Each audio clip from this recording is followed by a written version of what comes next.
بتجوزش ليه؟ ها؟ ما بتجوزش ليه؟ كل ما افتح الفيسبوك الاقي نورهان اتخطبت، ده اتجوز وده راح على فاتحه وده راح كتب كتابه وده راح يخطب مش عارفه مين، وانا كل شويه اعمل لك الف مبروك يا حبيبتي، ان شاء الله بتزورك فرح يا حبيبي، ان شاء الله ربنا يتمملك على خير يا حبيبتي، ان شاء الله تجيب عيال ويفرحوا بيكي يا حبيبتي، ان شاء الله. وانا قاعده ليه؟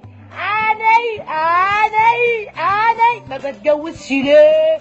فهموني. انا عوني بوني خوني، ما انا كويسه كويسه، ما بتجوزش ليه؟ ما بتجوزش ليه؟ ما نفهم. اكيد الموضوع فيه اكيد الموضوع ده فيه اصل انا اكون قاعده كده والاقي عبير اتخطبت ومش عارفه مين راح يتجوز، والواد اللي انا كنت بكلمه على الفيسبوك بعدها بشهرين الاقي منزله صورته اهو عروسته وانا قاعده. طب ما اتجوزتنيش انا ليه يا اخوي؟ ما اتجوزتنيش